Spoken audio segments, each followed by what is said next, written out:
एक जगह जहाँ जाने के लिए मुझे नर्मदा परिक्रमा शुरू करने से पहले मना कर दिया गया था। सूलपानी की झाड़ियाँ और वहाँ के आदिवासी, और दोनों से बचना मुश्किल नहीं नामुमकिन है। मध्य प्रदेश और महाराष्ट्र के बॉर्डर का ये एरिया, जहाँ ना ही तो इलेक्ट्रिसिटी है और ना ही रोड्स। एक घना पथरीली झाड़ियों से भरा जंगल, जहाँ हजारों सालों से आदिवासी रह रहे हैं, और हजारों डरा देने वाली किस्से कहानियों को सुनने के बाद मेरा मन डरने को तैयार ही नहीं था। फिर मैंने थोड़ा यहाँ वहाँ जानने की कोशिश की। मैप में घंटों घुसे रहने के बाद ये तो पता चल गया कि कुछ तो अजीब है यहाँ। ना ही तो ये प्रॉपर जंगल है, ना नदियाँ, ना झरना, और ऊपर से आदिवासी की डरा देने वाली कहानियाँ।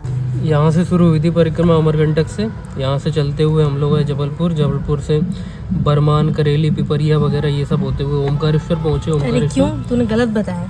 रुक जाओ, मैं बताती हूँ। देख, अमरकंटक थे, अमरकंटक से हम लोग इस साइड गए ना, यहाँ पे होते हुए जबलपुर पहुँचे। हाँ, तो अब हर स्टेशन का नाम थोड़ा ना ले सकते। हाँ, पर लेंगे।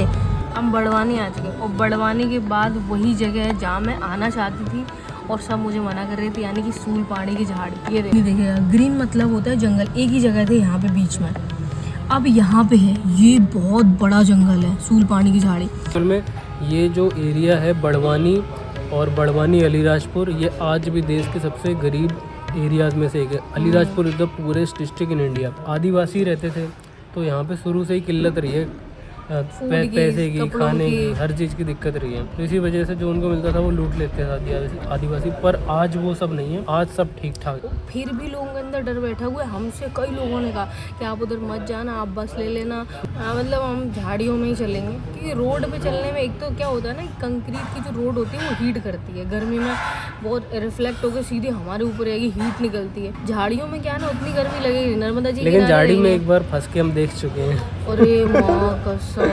सूलपानी की झाड़ी में क्या है ना कि चीज़ें बहुत अलग है, जो हम सोचते हैं उससे भी परे है। यहाँ पे मतलब जंगल बहुत ज़्यादा खतरनाक है। रास्ते जैसे नॉर्मल होते हैं ना, जैसे पहाड़ी का रास्ता है तो पहाड़ी पे चल रहे हैं, नहीं, इसमें छोटे छोटे टीले हैं पहाड़ी के, ऐसे ऐसे रास्ते हैं, ऐसे ऐसे। और एक एक टीले पे आदिवासी लोगों के घर है। ये ऐसे साधु थे जिन्होंने मतलब अपनी पूरी लाइफ सेक्रीफाइस कर दी। किस लिए? वहाँ के लोग जो इस चीज़ को समझें कि नर्मदा परिक्रमावासी उनके दुश्मन नहीं है। गरीबी है वो एक अलग चीज़ है, पर परिक्रमावासी जब परिक्रमा में है तो उनके पास तो वैसे ही कुछ नहीं होता देने के लिए। उनके पास जो कपड़े होते थे उन पे वो भी लोग पहले लूट लिया करते थे। इसीलिए मुझे सूलपानी में जाना है, और महान जो साधु थे, अब तो वो नहीं, उनके शिष्य रह गए, उनके दर्शन करना, उस स्थान के जहाँ वो रहे, वो भी उन्होंने जीवन भर सेवा करी और लोगों को समझाया ये जो आप कर रहे हैं वो सही नहीं है। इसमें सारी इन्फॉर्मेशन भी तो पूरा पर्चा है। इन डरा देने वाली कहानियों के बीच में एक कहानी थी तपस्वी की। कहते हैं कि जिन्होंने यहाँ के आदिवासियों का हृदय परिवर्तन कर दिया, और ये सुनने के बाद मुझे लग रहा था मुझे जाना ही पड़ेगा।